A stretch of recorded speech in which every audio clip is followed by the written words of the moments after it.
السلام عليكم ورحمة الله وبركاته. الحمد لله رب العالمين والصلاة والسلام على رسوله الأمين وعلى آله وصحبه أجمعين، أما بعد، فأعوذ بالله من الشيطان الرجيم. بسم الله الرحمن الرحيم. وما أصابكم يوم التقى الجمعان فبإذن الله وليعلم المؤمنين وليعلم الذين نافقوا وقيل لهم تعالوا قاتلوا في سبيل الله أو ادفعوا قالوا لو نعلم قتالا لاتبعناكم هم للكفر يومئذ أقرب منهم للإيمان يقولون بأفواههم ما ليس في قلوبهم والله أعلم بما يكتمون. سورہ آل عمران کی آیت نمبر 166 اور 67 آپ حضرات کے سامنے تلاوت کی گئی. ان دونوں آیتوں میں اللہ رب العالمین نے عقیدے کی ایک بڑی اہم بات کو بیان کیا.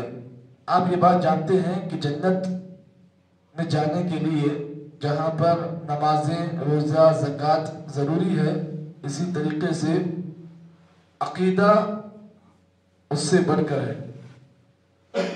کسی انسان کا اگر عقیدہ صحیح نہ ہو تو اس کا کوئی بھی عمل اللہ تعالیٰ کی نگاہ میں قابل قبول نہیں ہوگا. اسی لیے بعض محدثین نے عقیدے کو اساس العمل کہا ہے، یعنی عمل کی اصل بنیاد بیس انسان کا عقیدہ ہے. اسی لیے قرآن مجید میں اللہ تعالیٰ نے عقیدے پر بار بار زور دیا، اور نبی اکرم صلی اللہ علیہ وسلم نے اپنے 23 سالہ مدت میں، نبوت کے 23 سالہ عرصے میں آپ صلی اللہ علیہ وسلم نے 13 سال جو مکہ میں آپ صلی اللہ علیہ وسلم نے جو کام کیا وہ عقیدے پر مشتمل تھا. بقیہ 10 سال جو آپ نے مدینے میں جو کام کیا وہ احکامات پر تھا، یعنی نماز، روزہ، زکوٰۃ وغیرہ. عقیدہ بہت اہم ہے، اور یہ بات بھی آپ جانتے ہیں کہ آج بھی بعض مسلمان ایسے ہیں پڑھے لکھے گھرانے کے لوگ، پھر ان پڑھ تو ہیں وہ تو دور کی بات، لیکن بعض پڑھے لکھے گھرانے کے بعض لوگ ایسے بھی ہیں جو کبھی کبھار اپنے عقیدے کو وہ لوگ زخمی کر دیتے ہیں. کیسے؟ آئیے، اللہ نے فرمایا وَمَا أَصَابَكُمْ يَوْمَ الْتَقَى الْجَمْعَانِ فَبِإِذْنِ اللَّهِ. اللہ رب العالمین نے اس آیت کے ذریعے سے جنگ احد میں مسلمانوں کو جو تکلیف ملی، جو مصیبت پہنچی، اللہ تعالیٰ نے فرمایا وَمَا أَصَابَكُمْ، اے ایمان والو، تمہیں جو نقصان پہنچا، تمہیں جو تکلیف پہنچی، یوم التقى الجمعان، اس دن جب کہ دونوں فوجیں آمنے سامنے موجود تھی. دو فوجیں، ایک طرف مومنوں کی فوج، ایک طرف کافروں کی فوج. اللہ نے فرمایا اے ایمان والو، اے لوگو، تمہیں جو نقصان پہنچا جنگ احد کے دن، اس وقت جب کہ دونوں فوجیں آپس میں ایک دوسرے کے سامنے کھڑی تھی. فَبِإِذْنِ اللَّهِ، یہ کس کے حکم سے تھی؟ یہ اللہ کے حکم سے تھی. اللہ چاہ رہا تھا کہ تم دونوں کے درمیان میں جنگ ہو، یہ اللہ کی چاہت تھی، یہ اللہ تعالیٰ کی مرضی تھی. تو اللہ نے اس آیت کے ذریعے سے یہ بات بیان کی کہ روئے زمین پر جو کچھ بھی حادثات ہوتے ہیں، جو کچھ بھی چیزیں ہوتی ہیں، یہ اللہ کے حکم سے ہوتی ہیں. اللہ رب العالمین جب بھی کوئی چیز کرنے کا ارادہ کرتا تو رب کہتا کن فیکون، وہ چیز ہو جا تو وہ چیز ہو جاتی ہے. پہلی بات اس آیت سے معلوم ہے. دوسری بات اس آیت سے یہ معلوم ہوئی کہ جو کچھ بھی نقصان انسان کو ملتا ہے اور جو کچھ فائدہ ملتا ہے، اس میں انسانوں کا عمل دخل نہیں ہوتا ہے، بلکہ اس میں عمل دخل اللہ تعالیٰ کا ہوتا ہے.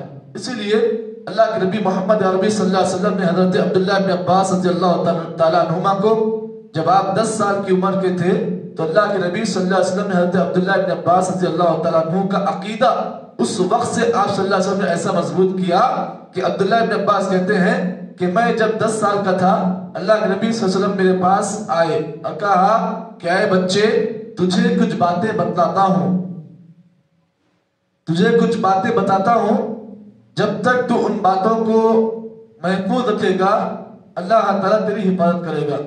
اس میں سے آپ نے بہت ساری باتیں بیان کی، اس میں سے ایک بات اللہ کے نبی نے یہ بیان کی وَعْلَمْ أَنَّ الْأُمَّةَ لَوْ اجْتَمَعَتْ عَلَىٰ أَن يَنْفَعُكَ بِشَيْءٍ لَمْ يَنْفَعُكَ بِشَيْءٍ إِلَّا قَدْ كَتَبَهُ اللَّهُ لَكَ وَعْلَمْ أَنَّ الْأُمَّةَ لَوْ اجْتَمَعَتْ الا ان يضروك بشيء لم يضروك بشيء الا قد كتبه الله عليك. اللہ کے نبی نے حضرت عبداللہ ابن عباس سے کہا کہ اے بچے جان لے، اگر پوری دنیا مل کر، پوری قوم مل کر، پوری جماعت مل کر اگر تجھے نفع دینا چاہیں، فائدہ دینا چاہیں، نہیں دے سکتے اتنا ہی مگر جو اللہ نے تیرے مقدر میں لکھ دیا ہے، تجھے اتنا ہی نفع ملے گا. اگر دنیا پوری مل کر اگر تجھے پورا نفع دینا چاہے لیکن اللہ نہ چاہے تجھے کوئی نفع نہیں دے سکتے ہیں. اب بچے اس بات کو بھی جان لے، اگر پوری دنیا مل کر، پوری قوم مل کر اگر تجھے نقصان دینا چاہے تو نقصان نہیں دے سکتے ہیں مگر جتنا اللہ نے تیرے مقدر میں لکھ دیا. رفعت الاقلام وجفت الصحف، قلم اٹھا لیے گئے اور صحیفے جس میں جو باتیں لکھ دی گئی تھی وہ سوکھ گئی. پتہ اس آیت سے یہ چلا، اس حدیث سے اور اس آیت سے، کہ انسان کی زندگی میں جو بھی اتھل پتھل ہوتا ہے، جو بھی نقصان اور جو بھی فائدہ ہوتا ہے، اس میں انسانوں کا یا پھر بیوی بچوں کا یا پھر اپنے ماں باپ کا عمل نقل نہیں ہوتا ہے، بلکہ اللہ رب العالمین انسان کے مقدر میں لکھ دیتا ہے کہ انسان کو اتنا نفع ملنا ہے تو نفع ملے گا. اللہ لکھ دیا کہ انسان کو نقصان ملنا تھا تو انسان کو مل کر رہے گا. تو بعض لوگوں کو یہ دیکھنے میں آتا ہے کہ جب کبھی انہیں کوئی مصیبت پہنچتی ہے فوری اپنے بچوں کو مارتے ہیں، فوری بیوی کو مارتے ہیں، فوری بس کم تر طبقے کے لوگ جو جن کے پاس علم ہوتا ہے، جب انہیں کوئی نقصان ملتا ہے، کوئی تکلیف ملتی ہے تو فوری وہ کیا کرتے ہیں، آپے سے باہر ہو جاتے ہیں اور آپے سے باہر ہو کر کبھی کبھار زبان سے کچھ ایسے الفاظ جاری کرتے ہیں جس کی وجہ سے ان کا ایمان خطرے میں آ جاتا ہے، اور کبھی کبھار اپنے عمل کے ذریعے سے کچھ ایسے کام کر لیتے ہیں جس سے ان کا ایمان متاثر ہو جاتا ہے. تو معلوم یہ ہوا عقیدہ ہمارا اور آپ کا ایسا اللہ کی ذات پہ مضبوط ہونا چاہیے کہ جو کچھ بھی اگر انسان کو فائدہ مل رہا ہے، انسان اس بات کو جان لے کہ مجھے یہ فائدہ اللہ کی طرف سے ملا ہے. لیکن آپ دیکھو آج کل کے بچوں کو جب یہ بات پوچھتے ہیں بیٹا بتاؤ فائدہ کس سے ملتا، بولتے نہیں ابا سے ملتا، نہیں امی سے ملتا.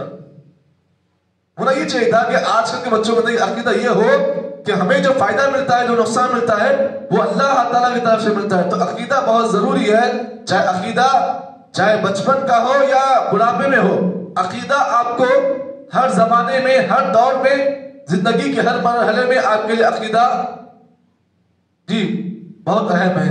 اللہ نے فرمایا وَمَا أَصَابَكُمْ يَوْمَ الْتَقَى الْجَمْعَانِ فَبِإِذْنِ اللَّهِ، اے ایمان والو تمہیں جنگ احد میں جو کچھ نقصان پہنچا، جو تکلیفیں پہنچی، فَبِإِذْنِ اللَّهِ یہ اللہ کے حکم سے تھی.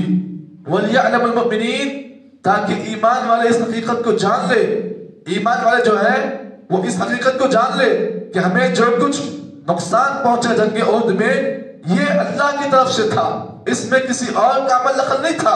اللہ تعالیٰ کے اللہ نے مقدر میں لکھا تھا کہ ہمیں یہ نقصان ملنے والا ہے. آگے اللہ نے فرمایا وَلْيَعْلَمَ الَّذِينَ نَافَقُوا اور جو لوگ منافق تھے وہ اس بات کو جان لے، انہیں اس بات کا علم ہو جائے. وَقِيلَ لَهُمْ تَعَالَوْا قَاتِلُوا فِي سَبِيلِ اللَّهِ أَوِ ادْفَعُوا، جب ان منافقین سے جو 300 کی تعداد میں جو منافقین جنگ احد میں اللہ کے نبی کے ساتھ میں تھے، جیسے ہی جنگ احد میں مقام احد سے بالکل قریب میں ایک مقام جس کا نام مقام شود تھا، وہاں پر جب یہ منافقوں کا لشکر پہنچا جو 300 کی تعداد میں تھا، 700 کی تعداد میں مسلمان تھے اور 300 کی تعداد میں منافقین تھے. ان کا سردار عبداللہ بن ابی بن سلول تھا. جب یہ لشکر 300 منافقین جب مقام شود کے پاس پہنچے تو یہ لوگوں نے کیا کیا، واپس جانے کا ارادہ کیا، یعنی جنگ نہ کرنے کا ارادہ کیا. ان لوگوں نے کہا کہ ہمیں جنگ سے کوئی مطلب نہیں ہے، ہم واپس چلے جائیں گے اپنے قوم کو. تو نبی نے کہا وَقِيلَ لَهُمْ تَعَالَوْا قَاتِلُوا فِي سَبِيلِ اللَّهِ، مسلمانوں نے ان سے کہا کہ کہیں کو بھاگ رہے، کیوں واپس پلٹ رہے، اور کہا کہ تعالوا آؤ ہمارے پاس آؤ، ہمارے ساتھ مل جاؤ، ہم کیا کریں گے، قاتلوا فی سبیل اللہ، اللہ کے راستے میں جنگ کریں گے. ابھی ادفعوا، یا تم کم از کم یہ جو منافقین یہ جو کافرین ہیں ان کا مقابلہ کریں گے. مومنوں نے بار بار سمجھایا منافقوں کو مت بھاگو مت بھاگو، لیکن منافقین ان کے دل میں نفاق تھا، ان کے اندر ڈوغلی پالسی تھی، یہ ظاہر مسلمانوں کے ساتھ تھے لیکن ان کا باطن ایمان والوں کے خلاف تھا. تو جب مومنوں نے کہا کہ بھاگنے کی وجہ کیا ہے، کیوں بھاگ رہے ہو، واپس کیوں جا رہے ہو، ارے ہم اللہ کے راستے میں جہاد کریں گے مل کر. تو انہوں نے کہا، منافقوں نے یہ جملہ اپنی زبان سے کہا، قالوا لو نعلم قتال لاتبعناكم. منافقوں نے اس وقت اپنی زبان سے یہ بات کہہ دی، اگر ہمیں جنگ کا علم ہوتا، اگر ہمیں معلوم ہوتا کہ ہمیں جنگ کرنا ہے، لاتبعناكم، تو ہم چاہے ضرور تمہاری اتباع کرتے، تمہارا ساتھ دیتے. ہم سمجھے خالی ٹہلنے آئے، خالی گھومنے آئے، ہم کو نہیں معلوم تھا کہ جنگ کرنا ہے. اگر ہمیں اس بات کا علم ہوتا کہ یہاں پر مقام احد میں جنگ کرنا ہے تو ہم تیاری کر کے آتے نا. ہم سمجھے کہ خالی گھومنے جا رہے. تو ان لوگوں نے منافقوں نے سمجھا کہ شاید ایسی باتیں کر کر ایمان والوں کو الو بنا دیں گے، پاگل بنا دیں گے.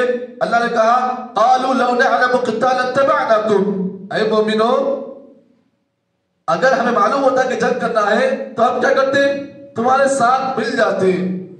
اللہ نے فرمایا یہ ان کا جملہ اس دن احد کے دن جب انہوں نے اپنی زبان سے کہا، اللہ نے کہا ہم للکفر یومئذ اقرب منہم للایمان. جب انہوں نے، ان منافقوں نے اپنی زبان سے جملہ کہا، کیا جملہ کہا، اگر ہم کو خبر ہوتی جنگ کرنا ہے تو ہم تیاری کر کے آتے. اللہ نے کہا یہ جملہ اتنا خطرناک تھا. جو منافقوں نے جملہ کہا ہم للکفر یومئذ اقرب منہم للایمان، جب انہوں نے جملہ کہا اس وقت یہ کافر کے بالکل قریب تھے، کفر کے بالکل قریب تھے. یہ لوگ، ان کا ایمان ان سے دور ہو رہا تھا.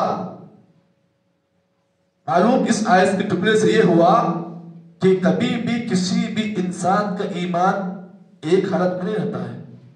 جی کیا معلوم ہوا؟ کسی بھی انسان کا درجہ ایمان، ایمان کا جو درجہ ہوتا ہے نا، کبھی بھی ایک حالت میں نہیں ہوتا ہے. کبھی ایمان گھٹتا بھی ہے، کبھی بڑھتا بھی ہے. ہمیشہ انسان ایک ہی ایمان کے لیول پر نہیں رہتا ہے. کبھی کبھار آپ نے دیکھا کہ بعض لوگ ایسے ہوتے ہیں جن کا ایمان کبھی کبھار اتنا اونچا پہنچ جاتا ہے، لیکن کبھی کبھار ان کا ایمان گھٹتے گھٹتے گھٹتے اتنا گھٹ جاتا ہے کہ کبھی کبھار وہ لوگ نمازوں کا بھی انکار کر دیتے ہیں،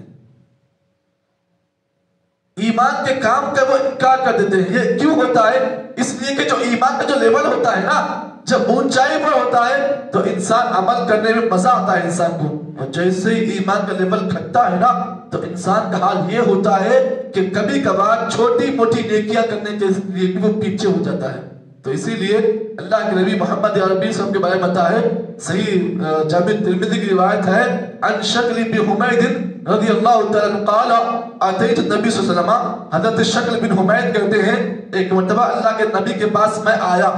نبی اکرم صلی اللہ علیہ وسلم اس وقت یہ دعا کر رہے تھے، یا مقلب القلوب ثبت قلبی علی دینک.